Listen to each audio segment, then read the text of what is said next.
Good evening, everybody. It's Lorraine Alternative Homesteading on May 16, 2025, and I'm going to read my West Virginia Horror Story Part 9, Deborah Florian. Before I do, hit the thumbs up. It helps the channel grow, get the message out there. And this little mini art was hand-painted by S. Stover on eBay. So here we go. Late in 2014, I made the disastrous decision. We targeted individuals are prone to making bad decisions while living under stress, to temporarily leave 48 Slonaker Lane in Berkeley Springs to stay with a friend of a friend. From this vantage point, I know they had both been recruited into the program against me. It was getting very cold, and I could no longer afford to heat even the limited area I was used as a living space in the drafty old house. On a return trip to check on things, I was greeted with yellow "Do not enter" tape crisscrossed across the doors. I had sold the property to Dean Carpenter with the agreement that I would be permitted to continue living there. But that yellow tape told another story. I crash-landed in Martinsville, Berkeley County, while only 25 miles away from Berkeley Springs. It is an entirely different world. A small city with a very strong history of corruption. On March 13, 2013, a homeless black man was shot 22 times by members of the Martinsburg Police Department.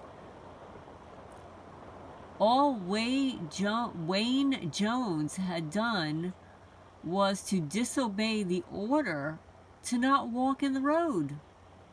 These officers later earned the distinction of the title, the Martinsburg Five. In ensuring media reports and litigation, I landed at the women's homeless shelter, the Bethany House, a few blocks from where this occurred. So I lost everything, my animals, which I haven't yet gotten past, all my possessions other than what I could fit into a few bags. While there were some great women working at the Bethany House who really tried to interject some goodness into our lives, the stark reality of homelessness was gutting. I submerged my trauma by smiling when I could and doing chores without complaint. But I now lack a soft center, no trust whatsoever. During this time, I got a job at Macy's Distribution Center. Thankfully, the EPTA buses provided transportation to and fro.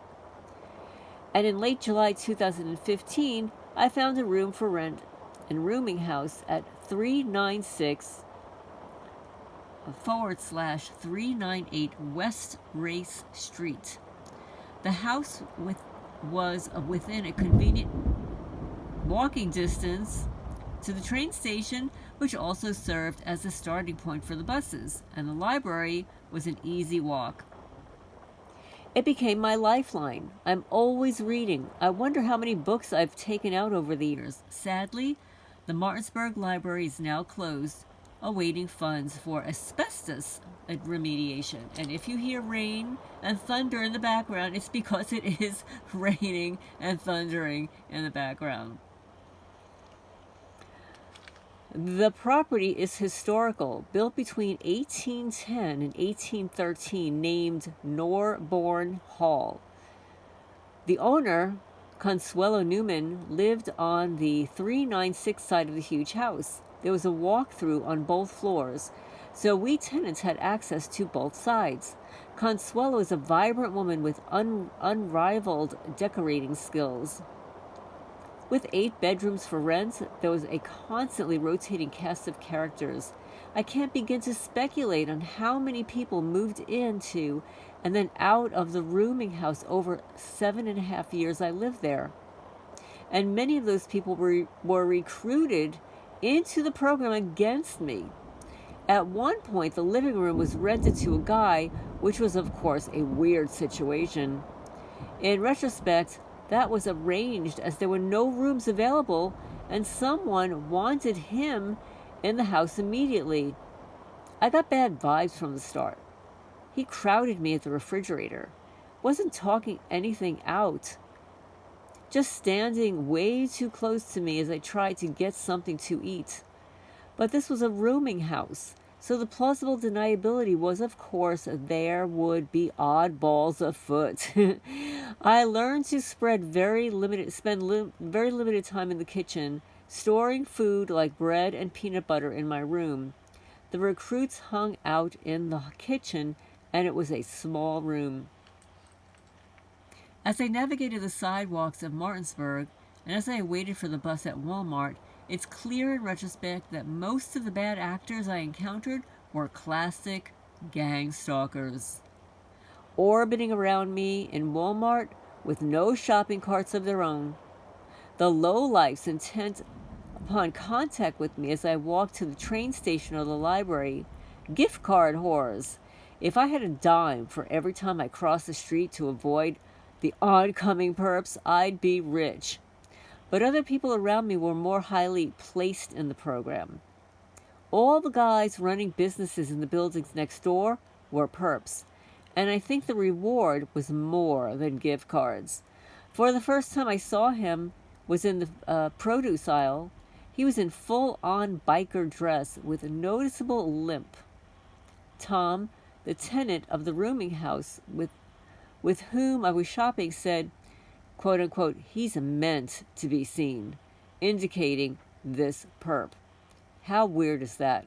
Tom had driven me to Walmart, but began talking to delay me from exiting his car. He got a text, meaning it's time to enter the store with me. Perp in place in produce. Ultimately, Tom felt guilty about this cooperation with the bad guys. After he moved, I called his number, but the door was closed, and he had just moved a few short blocks away. Fast forward to 2023. I'm in a car with yet another former tenant of the rooming house. We're at a gas station. I'm sitting in the car, and she's fueling up. I had finally moved from the rooming house 2 months prior to this moment. The gal I was with was involved in the program, of course, so our whereabouts were known. Well, this motorcycle repair shop perp pulls up directly alongside us. He jumps out of his car, staring at me like he wanted to rip me apart. I got out of Mary's car, figuring I'd give him the chance. I would be on the video after all, right at the gas pump at Sheetz. Sheetz. I think he came close. By moving elsewhere, I cut off his payday. Boy, was he mad. The owner-operators of the succession of tattoo parlors next door were clearly in on the program. Smirking as we passed each other in the driveway, they would let their trash accumulate for weeks on end in the alcove on the side of the building, right below my bedroom window. It was an amazing amount of garbage, consistently. They would tee-hee-hee-hee as they added more bags to the accumulation, which would get ripped apart by rats, spilling their containers into the driveway. We had a rat problem in the kitchen, a mere scurry away from the mountain of trash. What a surprise!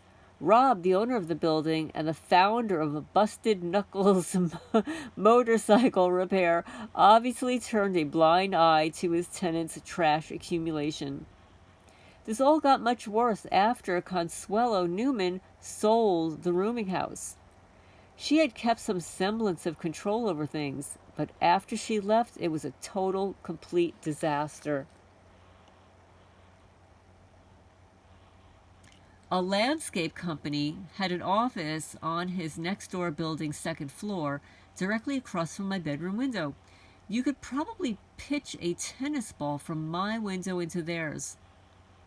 One hot morning, I heard footfalls on the exterior wooden stairway leading up to his office. It was one of the higher-ups in the landscaping company. He stood on the landing looking over at my bedroom window.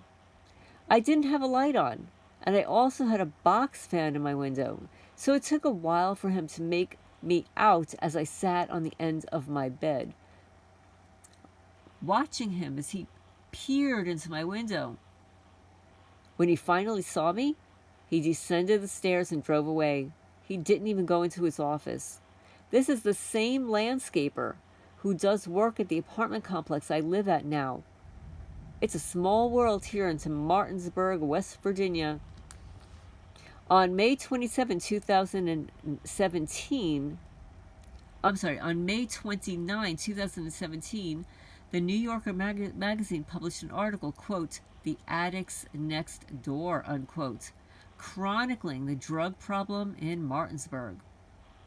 The previous year, the chief of police, Maury Richards, initiated Operation Spring Cleaning and the Drug House Ordinance.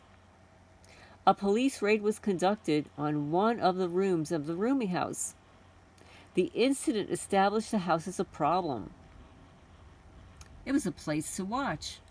With Consuela as the resident landlady kept an eye on things, she had her own life to live. And as her financial circumstances declined, she was less discerning as to whom she rented to. Guilt by proximity is a very real thing here in Martinsburg. And the well-publicized drug problem creates an atmosphere where taking ibuprofen while on the job at Macy's was looked upon with suspicion. The work was intensely physical, brutal. 10-hour shifts spent running around on a concrete floor, pushing a cart full of merchandise. No sitting down except on breaks. There were eyes everywhere in the huge warehouse.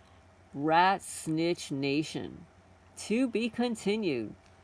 Well, thank you for part 9 of your West Virginia horror story.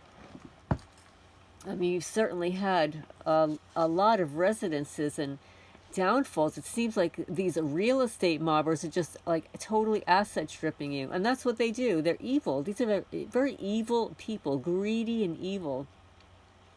So I'm sure there'll be a part 9. Leave a comment down below. This is Deborah Florian's West Virginia Horror Story, part 9.